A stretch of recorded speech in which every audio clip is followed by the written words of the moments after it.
El entrevistado de hoy es comunicador social. Estudió en la Universidad Católica Boliviana en la ciudad de La Paz. Decir que él nació en Huanuni, un distrito minero ubicado en la provincia Pantaleón-Dalense, en el departamento de Oruro. Pero a los 9 años tuvo que dejar Huanuni para emprender una nueva vida junto a sus padres.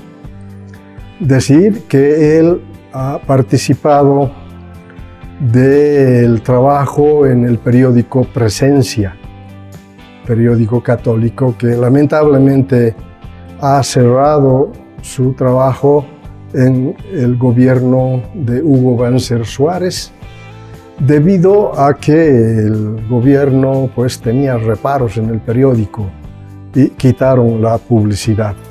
Pero también señalar que ha sido partícipe de la creación de los reporteros populares en el Alto, con escuelas radiofónicas Fides. Tiene una amplia experiencia en el ámbito comunicacional. Vamos a ver que ha escrito varios libros sobre el Alto. Uno de los libros, en realidad 2 de los libros, dice Así nació el Alto. Y seguramente en estos libros estará retratando de cómo surge el Alto y ahora diríamos que se constituye en una ciudad que alberga migrantes prácticamente de todos los lugares del país. Nuestro entrevistado es el licenciado Johnny Fernández Rojas, con quien estaremos conversando en estas memorias que perduran. Su saludo inicial para el público que verá el programa. De manera inicial quiero agradecer de sobremanera este espíritu que tiene usted de poder preservar la memoria. En realidad es lo que más debíamos cuidar, porque pueblo que no cuida su historia, su memoria, su cultura, está condenado al olvido, ¿no? Entonces debemos mantenerlo mientras se pueda, con las condiciones que sean posibles y al alcance de la mano. Había señalado que nació en Huanuni. ¿Qué recuerdos tiene de aquel distrito minero? Bueno, mi padre era orureño y soñaba con ser mecánico. Nació en 1930 y a los 19 años se incorporó a la empresa Patiño Mines, ¿no? A la empresa minera de Huanuni. Y ahí desarrolló sus actividades como mecánico aprendiz, algo así, ¿no? Pero vinculado. Y después de 6 años le conoce a mi mamá y se casaron, y al siguiente año yo estuve ya en escena, ¿no? Pero después de unos 5 años mi padre se retiró de la empresa porque quería tener un emprendimiento particular propio, porque ese era su sueño, no ser dependiente. Y lo hizo, ¿no? Y bueno, después de muchas adversidades que los ha ido superando, logró montar un taller, inicialmente un taller de mecánica, y luego empezó a ampliar sus servicios hacia la asistencia técnica, la provisión de combustibles, de puestos a las cooperativas de ese entonces, me refiero a la Pirquiñeros Libres y Cara Zapato. Y todo el movimiento económico se circunscribía a los vales, ¿no? Con vales todo. Y mi madre, que tenía siempre instintos comerciales, porque desde niña, incluso mi abuela y mi bisabuela, que lo hice una vez una entrevista, eran comerciantes de la coca, ¿no? Entonces mi madre instaló una tienda también anexa al taller, a la mecánica, y bueno, se desarrollaba una actividad económica muy intensa. De paso teníamos un servicio de transporte también, que hacía transporte aquí a Oruro, Huanuni. Bueno, en realidad mi papá yo le hablo del 66 más o menos, cuando incluso firmó contratos con la alcaldía para poner la numeración de las casas y nominación de las calles de Huanuni. Luego, para el alumbrado público de la vía central, construyó las tuberías luminarias, aunque no completo de pagarlos, la alcaldía, que todavía yo tengo los contratos, ¿no? Bueno, yo lo considero un empresario próspero, pero vino esto de la masacre de San Juan, tuvieron muchos conflictos con los dirigentes, las cooperativas entraron en una quiebra total y no teníamos opción que emigrar, ¿no? Porque ya no teníamos el futuro. Y ellos decidieron venir aquí a Cochabamba porque ya habían adquirido un terreno en Quillacollo, pero mientras se construía la vivienda, vivimos aquí en la zona sur por inmediaciones de Canata. Pero yo estuve aquí en la escuela Nathaniel Aguille, que estaba, porque ya no hay la escuelita, Nathaniel Aguille, en la Santibáñez, casi esquina Tumuslo. Ahí terminé la primaria y a los 2 años nos fuimos a Quillacollo y a la casita que se había construido.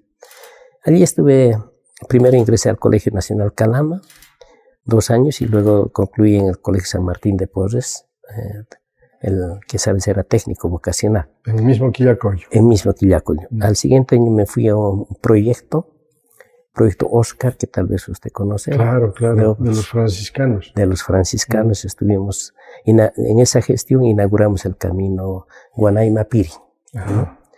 Y el siguiente año, 76, ingresé a la Universidad San Simón, a la carrera de periodismo, ¿no?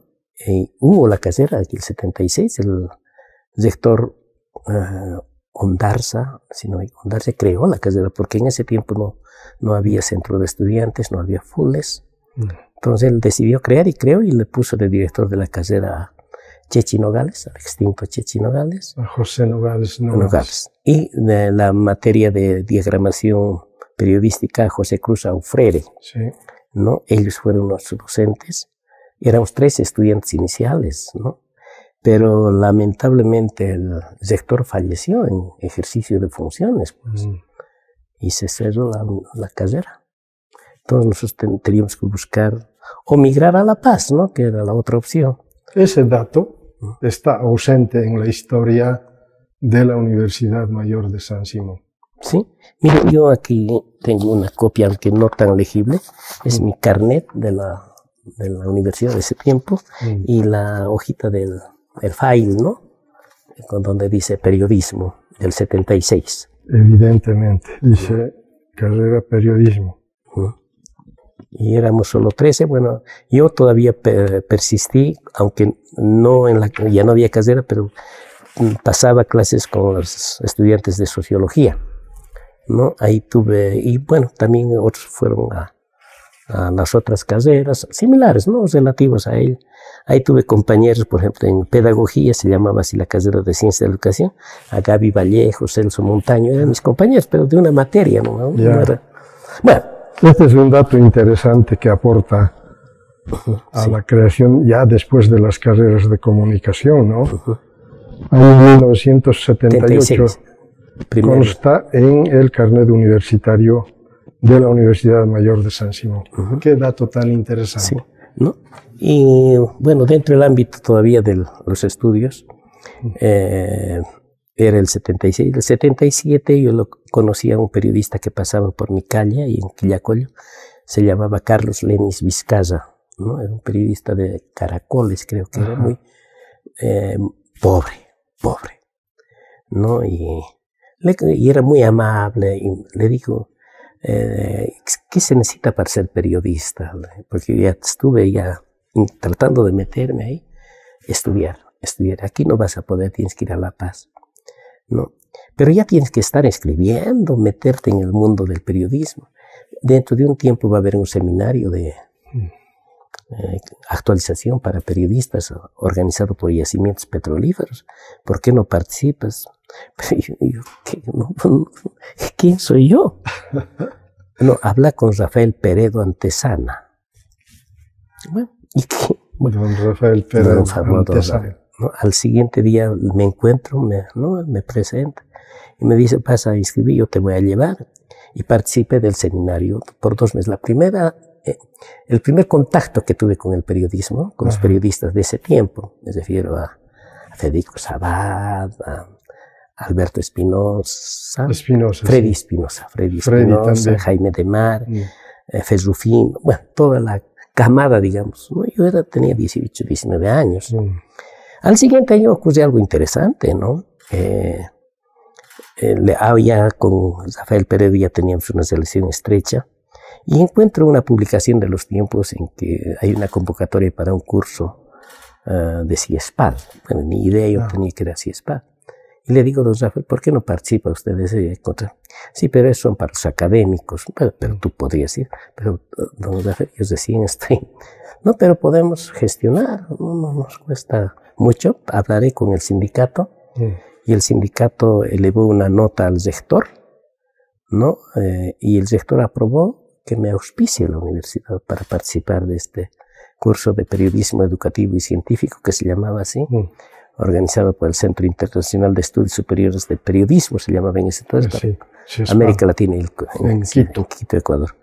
O sea, estuve un mes ahí, haciendo un curso, y ya regresando, empecé a tomarlo en serio, ¿no?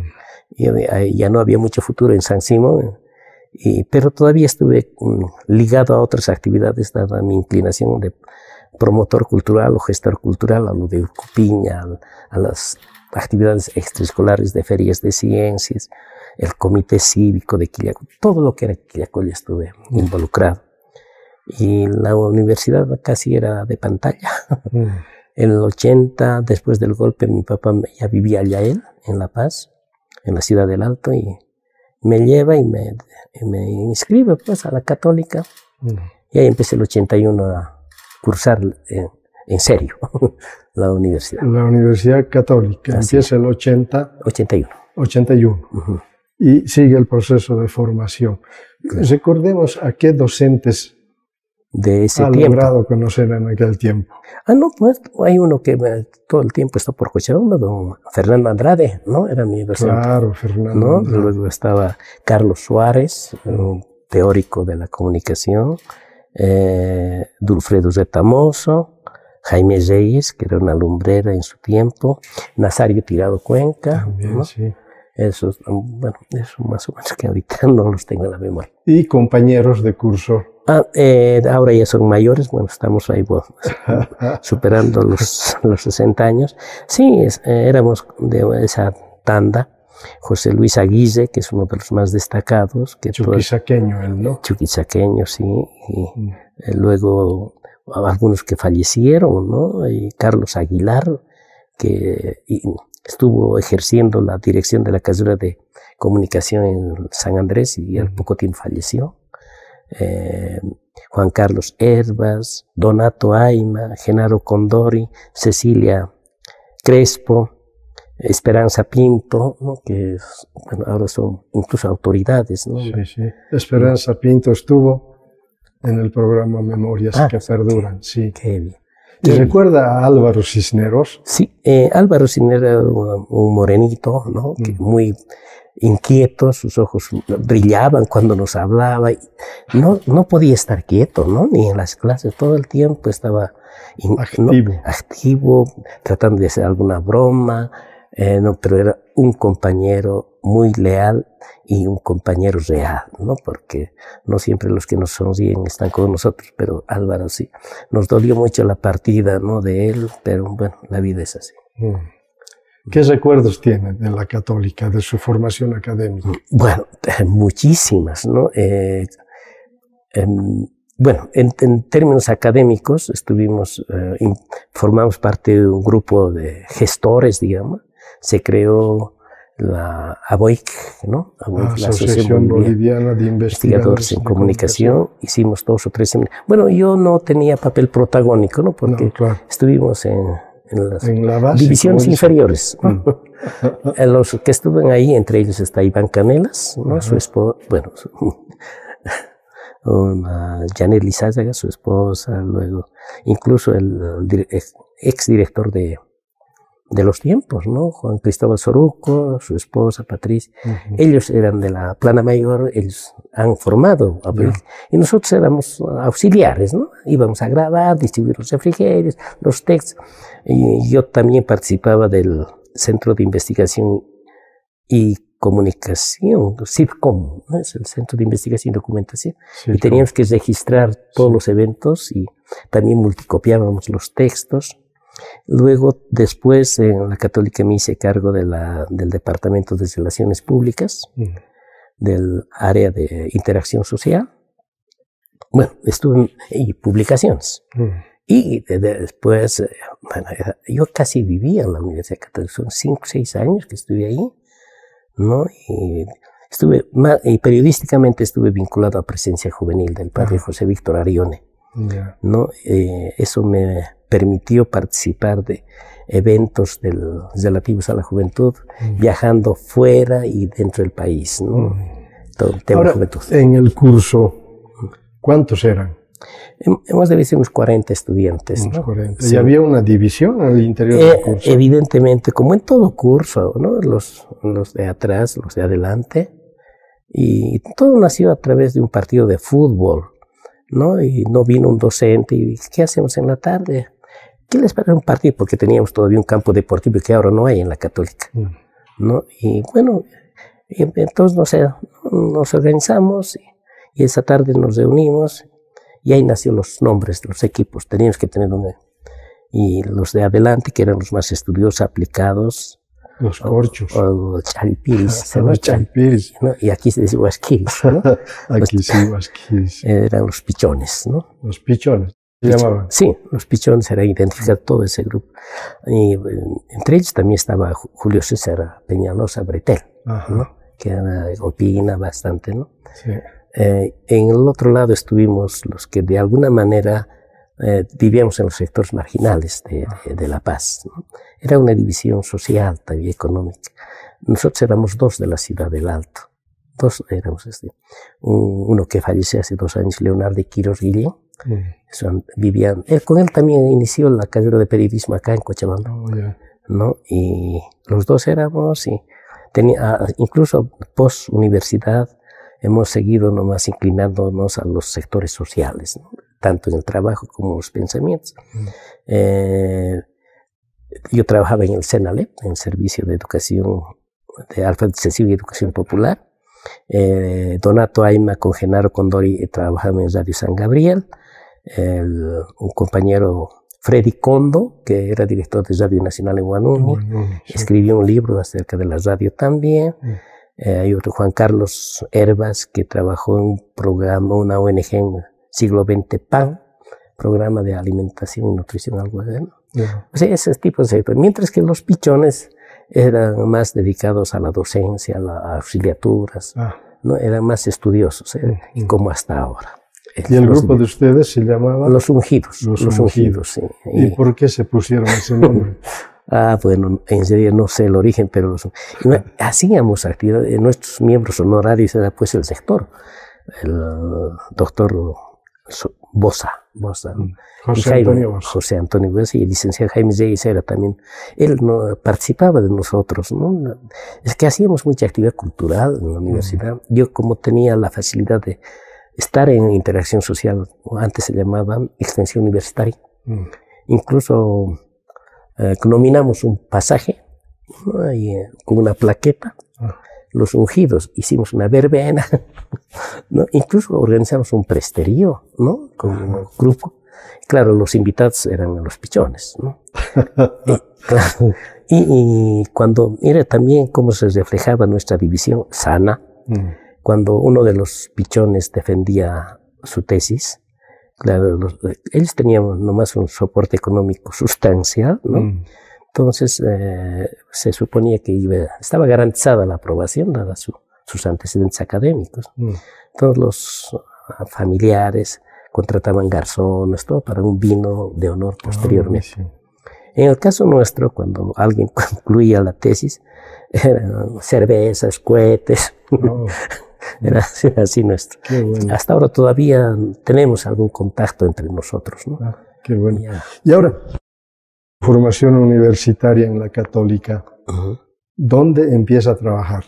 Bueno, inicialmente de manera formal, ya el director de la carrera había conversado con el jefe de redacción de Presencia, el licenciado Carlos Arce.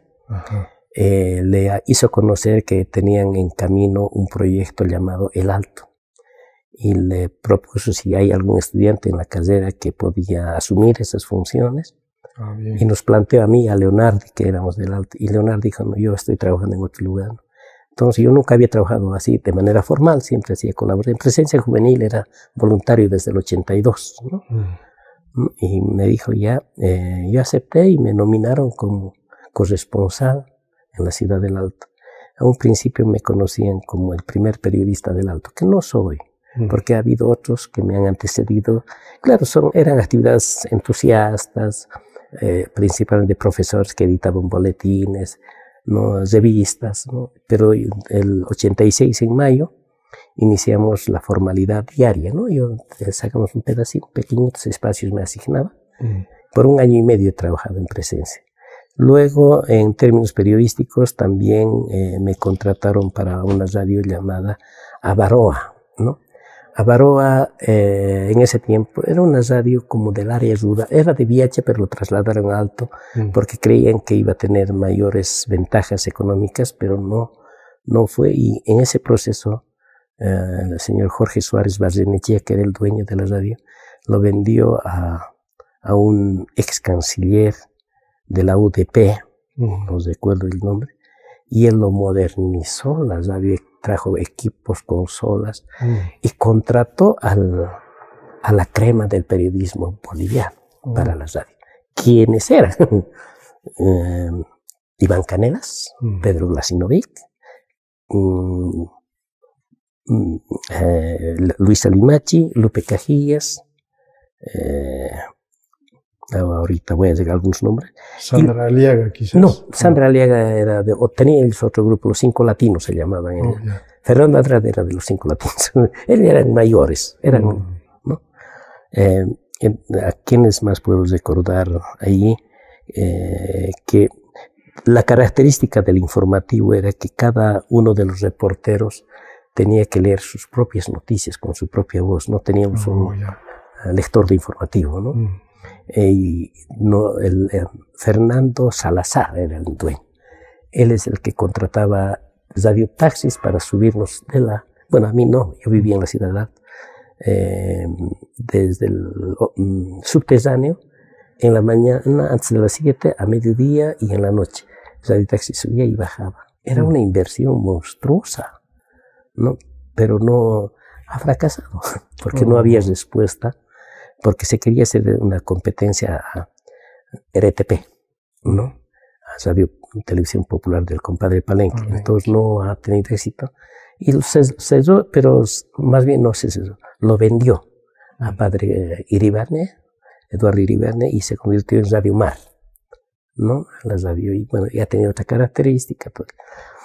Después, en materia periodística, cuando participé del curso de Quito, me nominaron como corresponsal de turismo.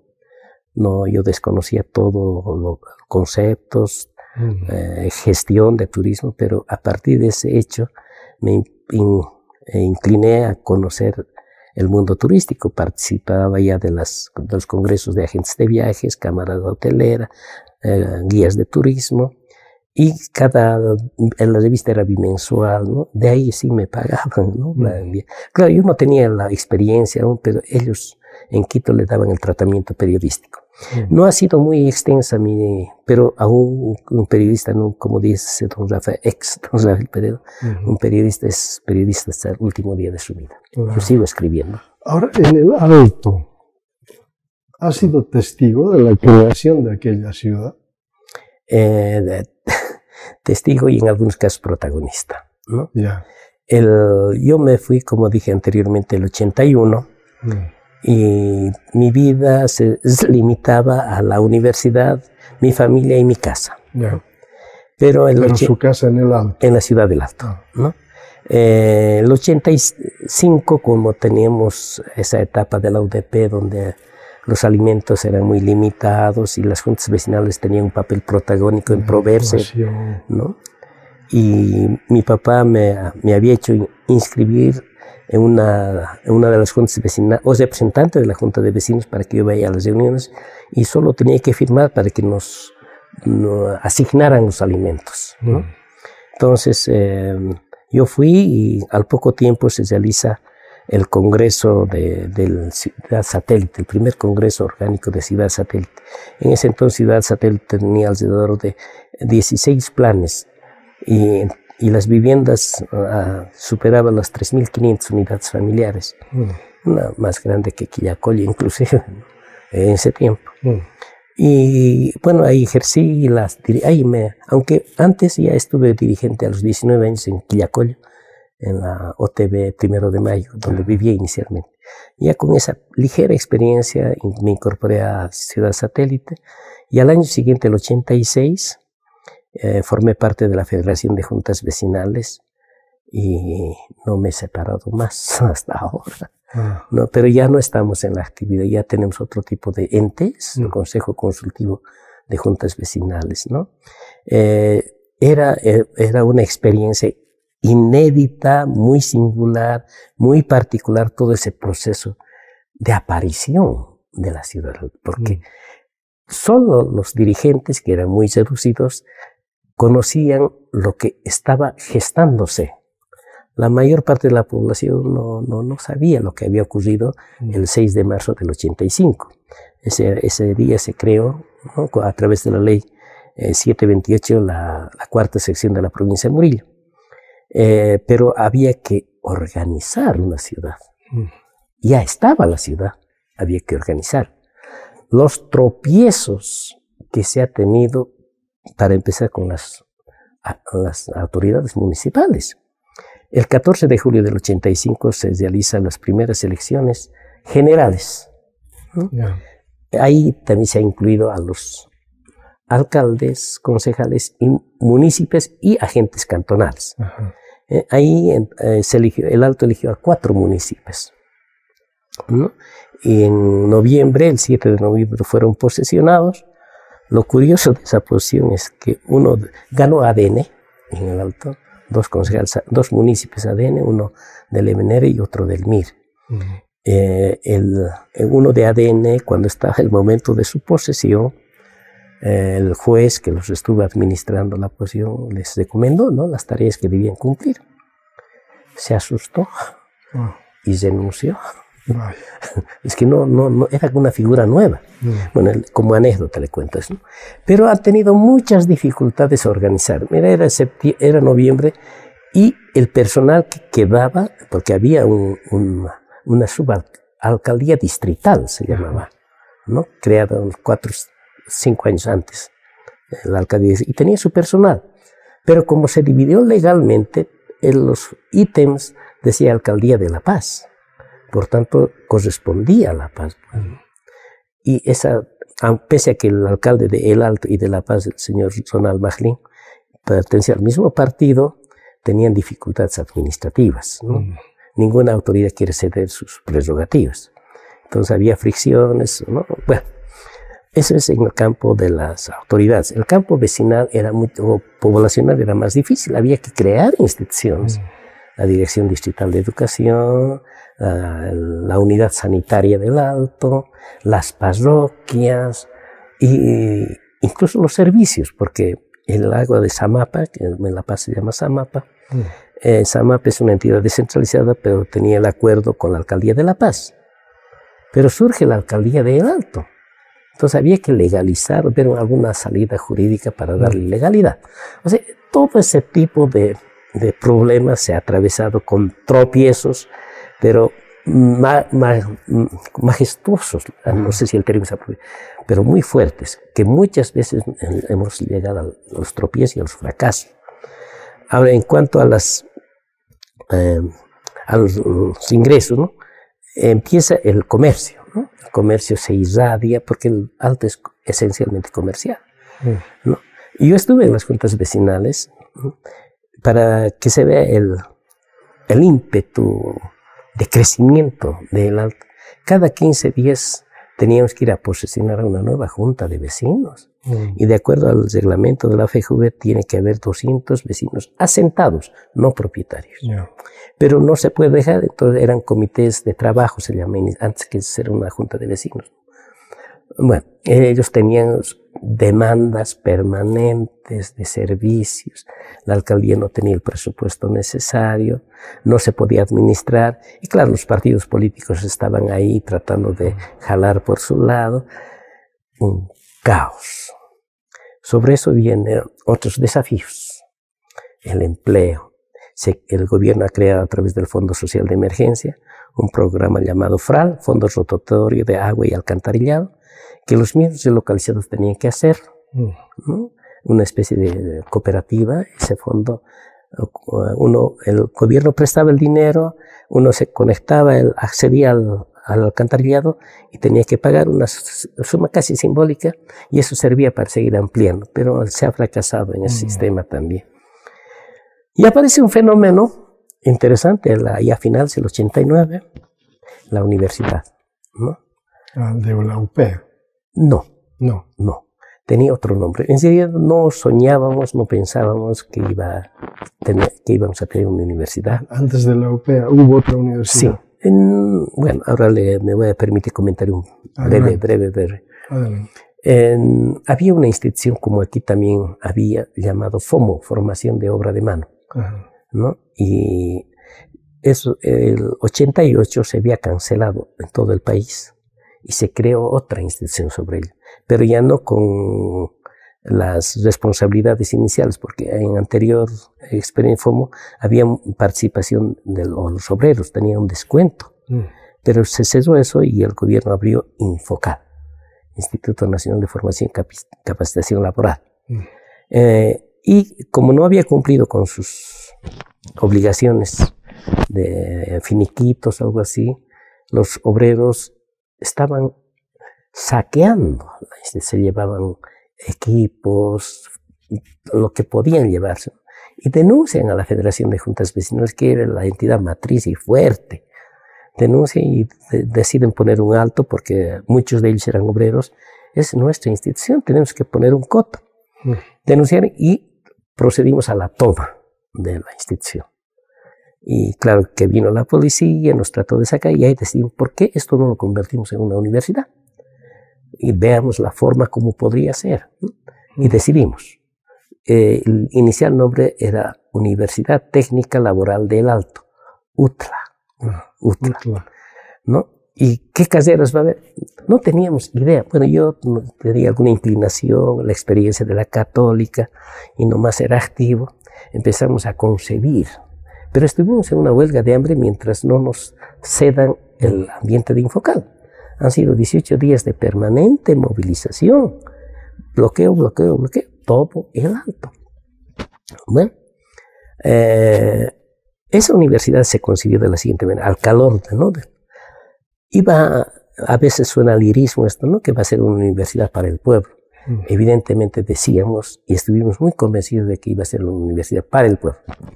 Para decirle una situación nomás, no se iba a requerir ser bachiller para nuestra universidad. ¿Por qué? Porque hay un zapatero que está en las esquinas que tiene toda la habilidad, no solo para reparar, también puede fabricar. Claro. Incluso puede incluir su estilito. Entonces es un profesional. ¿Qué le falta a ese zapatero? Teoría. Y esa va a ser la función de la universidad. En la medicina tradicional, pollerería, chapería, ¿no? Todo lo que el Alto puede hacer, incluso contabilidad para comerciantes. Y claro, eso no ha caído muy bien, inclusive a los sectores más inconformes con la universidad, que son los del POR. No creían lo que estaba ocurriendo, ¿no? Pero planteamos ya más formalmente, ya más trabajado, en el Congreso de Santa Cruz, 6 meses más o menos. Le hablo del febrero del 89, pero en noviembre fue el Congreso. Y no, pues no, nos rechazaron, pero ya hicimos intento. Pero inscribimos, hemos tenido actividad académica. La carrera o la Facultad Técnica de la Universidad de San Andrés, que eran del POR, ¿no? Se identificó con la causa y nos dijeron que nos iban a apoyar en la parte académica. Pero no teníamos carrera. Bueno, inscribamos yo me encargué de inscribir. El primer día inscribimos 1.500, ¿no? Pero cualquier caso. Luego ya la universidad, la carrera, la Facultad Técnica de la San Andrés, nos dijo que se podía crear, como se hizo en siglo XX, para asignarles el título de obrero experto, con un año de estudio, un año.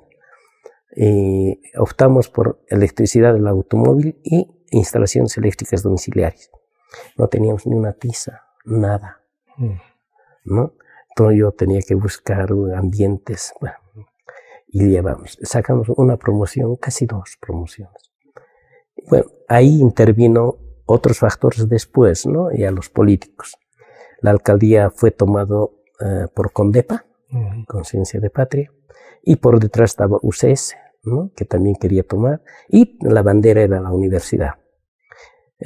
Condepa estuvo 10 años administrando la alcaldía, pero no, a principio sí colaboró, porque también ellos tenían la administración de Cordepaz, y a través de ellos nos apoyaron para la construcción del muro perimetral y para un edificio central que ahora ya lo han demolido.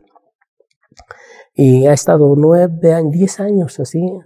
Y nosotros que éramos un grupito que impulsábamos eso, hacíamos alguna actividad. Ahí nacieron las Olimpiadas de Ciencias también, a la que estuve vinculado.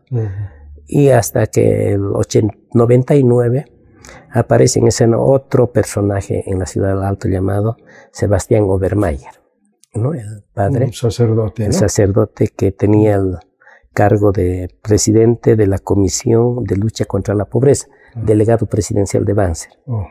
Entonces él dijo que se va a entregar a la UNSAL, la Universidad de la Experiencia, para que después en 5 años se recobre la autonomía.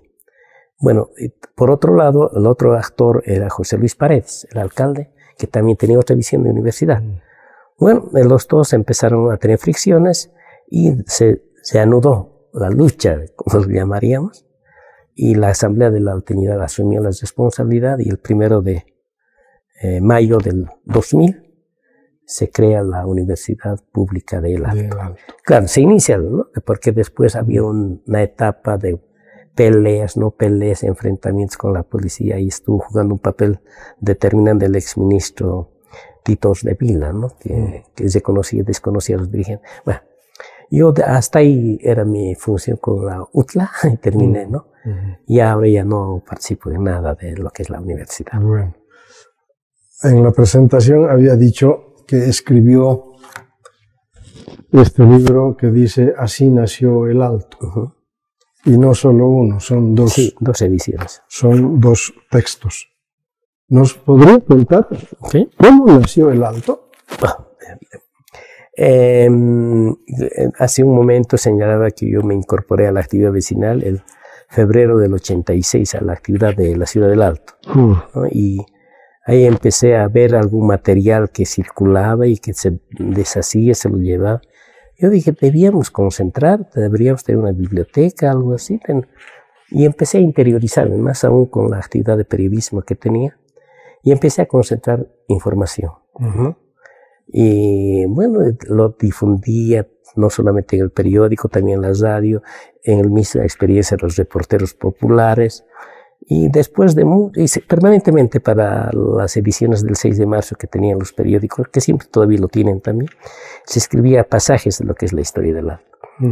Pero ya pasado buenos años decidí, una ONG me propone hacer los antecedentes históricos del Alto. Pero los antecedentes históricos del Alto no se limitan solamente pues a la etapa legal, es decir, al 6 de marzo del 85, sino es contemporánea pues a la paz, porque los dos han avanzado, claro, con diferencias, pero han avanzado. Y los primeros, yo tengo registrado, de acuerdo a las investigaciones, un primer enfrentamiento en el Alto en 1357, ¿no? Un líder, un cacique aymaras que resistía a los incas, Tintuyo, ¿no? Luego ya conocemos la historia que don Alonso de Mendoza, el 23 de octubre del 48, el 20 llega a Laja y ahí deciden fundar la paz. Y el 23 llegan al territorio alteño, que no hay, y ahí deciden fundar, porque ven a la hollada, vegetación, población, ambiente apropiado como para una ciudad llamada Nuestra Señora de la Paz. Y yo no sé si esfuerzo, pero digo, en el Alto se decidió que se fundara. Bueno, luego la hazaña épica de Tupac Katari, ¿no? Que ha sido el momento más histórico y determinante para la independencia de Bolivia. Luego vienen los otros. Es decir, que la historia del Alto se arrastra por esos lugares. Ya mucho más técnicamente, digamos, como ya los asentamientos, porque no había asentamientos formales, sí informales. Las haciendas, había haciendas en el Alto. En 1942, un terrateniente del Alto hace aprobar una planimetría, Julio Telles Reyes, con 1.000 manzanos, pero era una pampa, ¿no? Ya se estaba pretendiendo asignar un carácter urbano, ¿no?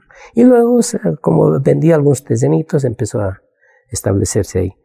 Pero la actividad, no le digo asentamientos, un poco más atrás.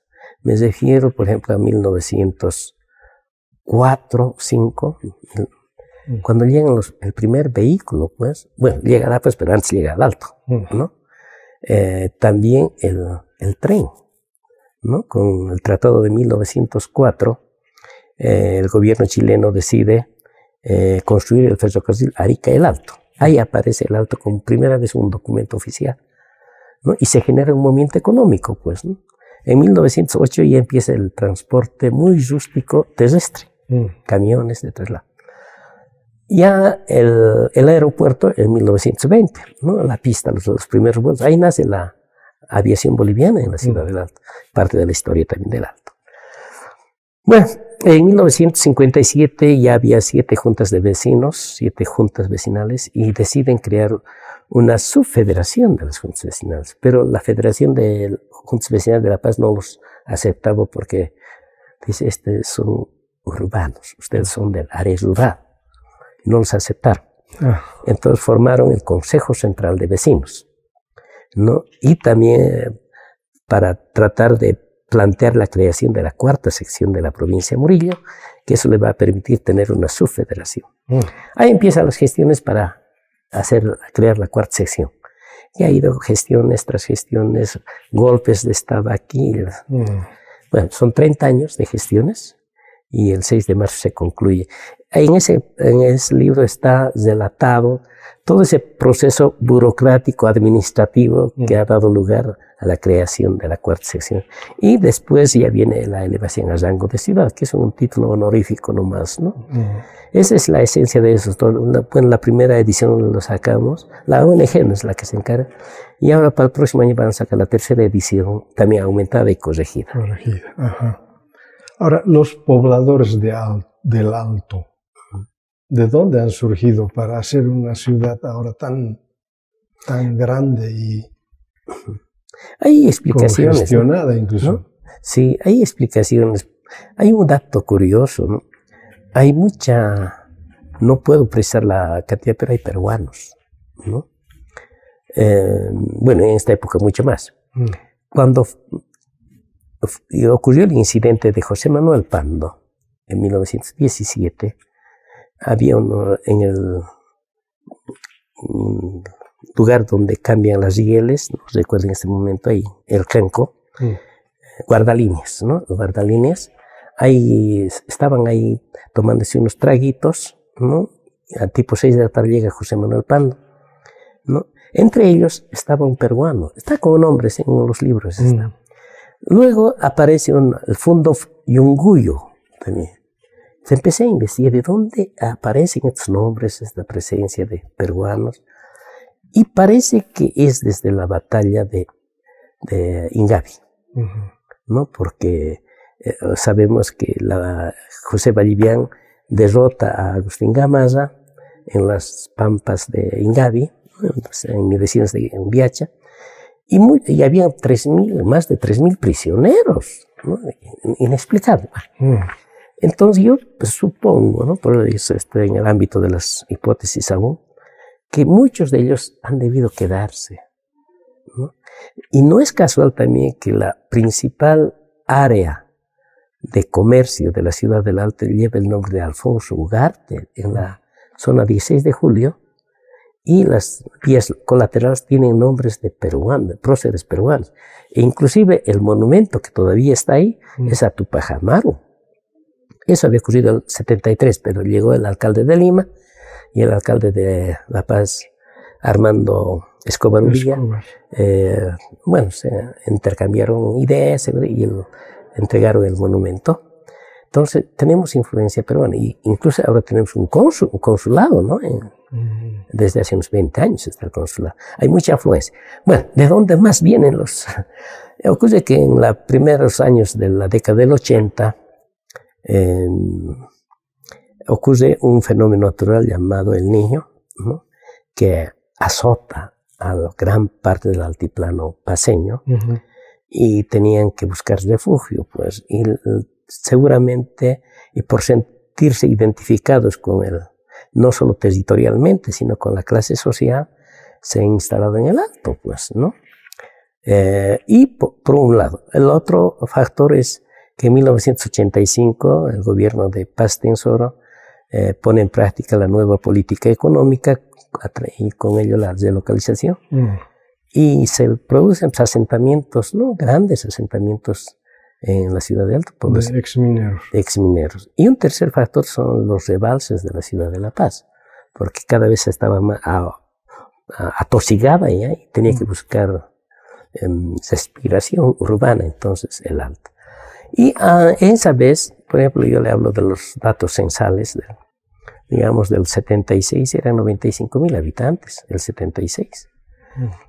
El 90% era pues de las provincias o del interior, poquitos salteños. Ahora debemos estar en un 70% de la población que declare haber nacido en la ciudad del Alto, ¿no? Y es poco migrante, pero hay migrantes, ¿no? Que todavía ejercen mucha. Yo que permanente estoy, aquí hay un caso curioso que debería dar lugar a investigación, no estoy en condición de hacer. Yo me embarco de manera frecuente en las flotas que van a La Paz, y casi el 70%, digamos el 50%, no sé de exagerar, se embarcan en Quillacollo, ¿no? Y lo mismo hacen en el Alto, desembarcan también. Para venir a Quillacollo. Y claro, pero ¿a qué? ¿Por qué? ¿Cuál es el motivo, no? Es un problema que habría que investigar. Es interesante ese dato. Bueno, ese más o menos es el contexto social actual del Alto. Claro, claro. Y ahí estuve incluido, sigo inserto en todos esos procesos, tanto de difusión, pertenencia a instituciones, a todo el quehacer alteño, como también en Quillacollo. ¿No? Ahora, ¿por qué deja el Alto para volver a Quillacollo? Hay una... No he dejado, todavía estoy vinculado, pero suelen decir, ¿no? Presión alta, ¿no? Ya. No, presión alta conyugada. ¿No? Mis familiares decidieron venir, porque como vivíamos antes también, aquí en Quillacollo, entonces optamos por venir. Pero yo aún sigo vinculado a la ciudad del Alto, sigo trabajando en la ciudad del Alto, pero estoy más tiempo acá en Quillacollo, ¿no? Digamos, el 90% está en Quillacollo, el 10% no hacia allá, concluyendo algunos trabajos que están pendientes. Nos queda mucho por hacer, ¿no? Claro, de manera particular, no con alcaldías ni con el gobierno. Nosotros seguimos trabajando en las juntas vecinales, organización de jóvenes. ¿Y cómo ve Quillacollo ahora, en este tiempo? El año pasado hay el problema migratorio, pues, de Quillacollo también, ¿no? El año pasado hice una nota justo para el aniversario de Quillacollo, el 12 de septiembre. Quillacollo es administrada por no quillacolleños, ¿no? E hice una relación de autoridades quillacolleñas. El alcalde no es quillacolleño. El director de educación es de Ayopaya, o era de Ayopaya, ya no es ahora. El vicario, el monseñor, es de aquí de Cochabamba. El ejecutivo del transporte es de La Paz, el de los comerciantes es de Oruro, el del control social es de Chuquisaca. Es decir, hay un acaparamiento, ¿no? Y los quillacolleños, ¿no? ¿Qué están haciendo? ¿Dónde están los quillacolleños? ¿No? Entonces, claro, eso ha motivado las reflexiones, ¿no? Claro. Yo me siento quillacolleño también, he trabajado mucho tiempo con ellos. El año pasado hicimos un También hago actividad cultural, tertulias, para analizar la problemática de Quillacollo. Y una de ellas, producto de una de ellas, publicamos un libro, El Carnaval de Antaño, ¿no? Con experiencias del pasado. Bueno, recordar siempre es vivir, ¿no? Pero, claro. Ocurre que he hecho una encuesta, no un sondeo, ¿qué pasa con los quillacolleños? Y un señor muy antiguo, y me parece una respuesta muy lúcida, ¿por qué hay ese avasallamiento de los migrantes? Y él, para mí sabiamente dijo, el quillacolleño no conoce el futuro. Es por eso que se aísla. Ahora está aislada. No hay protagonismo, nuestras organizaciones sociales están ahí, ¿no? Yo formaba parte en la década del 70, fui cofundador del comité cívico, se llamaba Juncoqui, Junta de la Comunidad de Quillacollo, porque en Cochabamba era Junco. También formé parte de la creación de la Asamblea de Derechos Humanos, de la Federación de Estudiantes Secundaria, del Centro de Estudiantes Universitarios. Bueno, me metí a toda la actividad de ese tiempo. Ahora ya no mucho. Bueno, la fiesta de Quillacollo, la Virgen de Urcupiña, ¿ha participado de este acontecimiento? Sí, ¿no? Le decía hace un momento que me nominaron como corresponsal de turismo. Y esa ha sido la primera vez que escribí de turismo en la festividad de Urcupiña, desde el agosto del 78. Y desde esa vez no me he separado. Debo ser el que más escribe de Urcupiña. He escrito en los periódicos, ¿no? Claro, todavía no tengo ningún libro, nada. Lo he llamado Urcupiñidad. Sí, yo creo que saldrá alguna vez en circulación eso. Pero antes era la fiesta de Urcupiña, ahora es la festividad. Es un fenómeno social que rebasa las fronteras.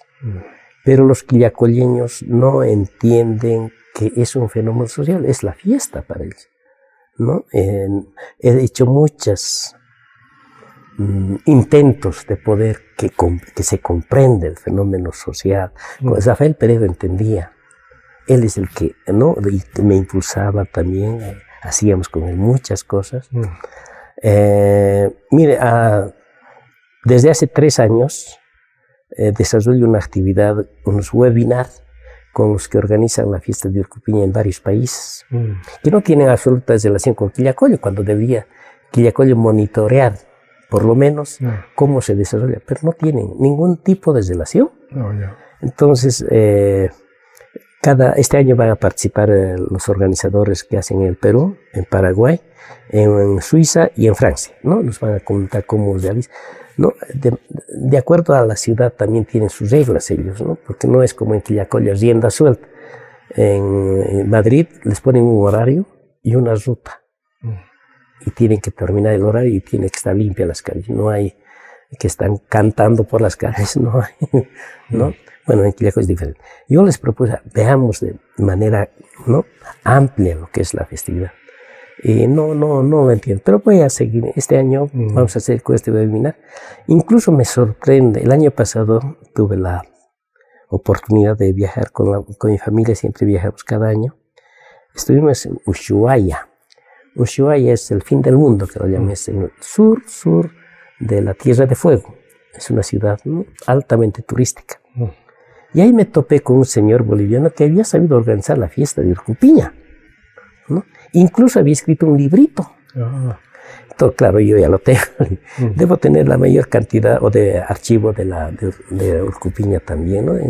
Mi afán de archivista, porque del alto sí lo tengo. Tengo durante 30 años. ¿Qué es lo que más destaca en sus textos que escribe para los periódicos sobre la fiesta de Urcupiña? Podría dividirlo en los servicios básicos. Mire, yo objeto la gestión del actual alcalde, que si bien está emprendiendo algunas labores de adorno, decoro, pero desde hace años promuevo, insinúo que se construya algo tan esencial, un baño sanitario. Mire, tan básico, no es tan caro, claro, tendría que ser moderno, ¿no? Pero no, y no lo van a hacer. porque ellos están, yo comento, protesto contra esa actitud negligente ya en este caso, pero los quillacolleños, reitero, lo ven a la fiesta como un espacio de lucro, ¿no? El 99% se ocupan de que es también legal, ¿no? Excepto yo no gano nada, pero soy el que está más metido. Pero tendríamos que iniciar, hacer comprender al quillacolleño que la fiesta es mucho más compleja y grande, claro. Pero insistir en que sea un evento o una fiesta o festividad religiosa, ¿no? Y yo en mis comentarios yo dije, 2 años durante la pandemia hemos prescindido de los bailarines y los comerciantes. La fiesta ha continuado, por tanto no necesita de esos factores. Que está bien, si son añadidos, está bien. Pero yo les insinuaba, ahora, tal vez hay un evento que va a haber próximamente, voy a insistir en que los de la iglesia pongan más tinta en el componente religioso, porque ese es. Yo tengo un hermano que es sacerdote, ex sacerdote, me contaba de Lourdes en Francia, ¿no? En Lourdes es un santuario, como tenemos también somos santuario. Todos los días hay procesión. Todos los días es urcupiña. Claro, no hay bailarines, no hay comerciantes. No, claro. ¿No? Claro, tampoco vamos a llegar a esos extremos, ¿no? Pero darle mayor... Mire, la marcha que se hace de Cochabamba al Calvario, ¿no? Es sin igual una marcha. La tradición de las piedritas, después las bendiciones, es todo un fenómeno, pero no estamos captando, concibiendo como fenómeno. Nos falta todavía, pero va a llegar un día. Trabajo por hacer. Trabajo de las autoridades. Pero las autoridades se limitan a hacer obras. Y la iglesia está nomás observando cuando debías. Ellos son principales promotores. Hay un comité interinstitucional por ley de Carlos Mesa, conforma esa comisión y donde la iglesia es presidente desde hace 22 años, 23, 20, desde el 2003, 21 años. 21 años. Pero es lo mismo, ¿no? Dejan hacer al alcalde y el alcalde es el que anuncia. Parecería un preste mayor el alcalde, ¿no? Anuncia hasta horario de misas. No es, su labor es otra. Todavía quedan algunos textos que ha escrito. ¿Nos puede decir de qué se tratan? Ya. Esta es el primer textito que se editó. En las manos, es una monografía muy básica. Manos, la ciudad del Alto.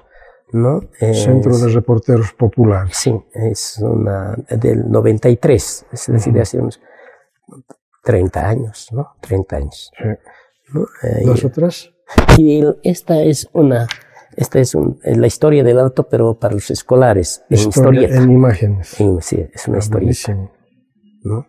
Además, muy ilustrativa. A color. A color, sí. Esa, historieta. Mire, esa es la publicación que me dio plata. ¿Esta? ¿No? Sí, sacamos 5,000 ejemplares de esa revista y vendimos al precio de imprenta, ni siquiera. Precio de costo. Precio de costo, ¿no? Pero ¿de dónde vino la ganancia, no? Que no estaba programada. Era de la publicidad, que está en la parte posterior, ¿no? Provivienda Tahuantinsuyo. Sí, y los administradores me dijeron que si podía incluir una publicidad. He dicho, no sé. Bueno, insertamos la publicidad y me dije, pero nosotros no tenemos plata, ¿qué te parece si te damos un terrenito? Entonces podías completar el monto así, y por eso tuve un terrenito, es la ganancia. Y este es un trabajo que me encargó el Consejo Municipal, son una galería de imágenes. Galería fotográfica de los presidentes del Consejo Municipal. Consejo Municipal Ciudad del Alto. Qué buenísimo. Que son en cuadros grandes están, pero la siguiente administración municipal lo descolgó y lo archivó. Y ha costado mucha plata, fotografías grandes, no ven todos. Y dentro del ámbito de las ediciones, tengo una que la próxima semana va a entrar a imprenta, es la biografía de un gran dirigente que promovió la Central Obrera Regional, que lo creó. Y otra que seguramente en un mes se llama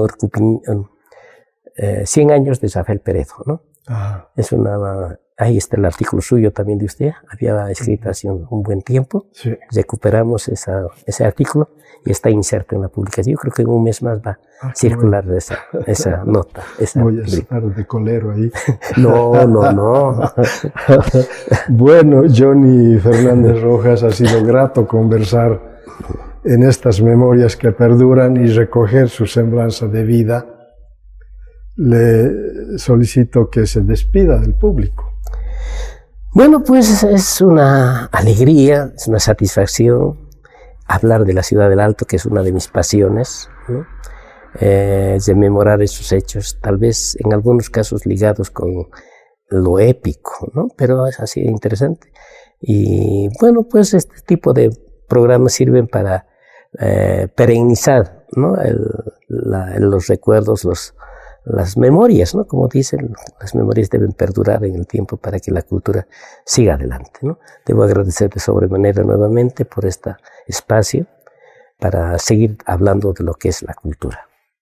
Bueno, nuestra entrevista de hoy ha estado centrado en la semblanza de vida de Johnny Fernández Rojas. Nos ha contado que él ha tenido un periodo de vida inicial en Quillacollo, a pesar de haber nacido en Huanuni, pero luego el Alto, donde prácticamente ha desarrollado gran cantidad del tiempo de su formación profesional como comunicador social, formado en la Universidad Católica Boliviana. Nos ha recordado a docentes, a estudiantes de aquella época que aún siguen desarrollando un trabajo comunicacional en la radio, en la televisión, en los periódicos. Un dato interesante también recordar a estos personajes que han sido parte de la formación académica de la Universidad Católica Boliviana, cuando en el país era la única alternativa de formación de periodistas y comunicadores sociales. Pero también nos ha comentado que ahora está 90% en Quillacollo, 10% en el Alto. De modo que no ha dejado su pasión por el Alto, que le ha permitido desarrollar una serie de actividades, no solo en su labor de comunicador, de periodista, también involucrándose en las juntas vecinales, desarrollando actividades culturales que le han permitido también ser un aporte interesante en el desarrollo del Alto. Y ahí están varias de las publicaciones que nos ha presentado y que reflejan precisamente ese crecimiento que se ha dado a lo largo de casi 30 años de existencia de la ciudad del Alto.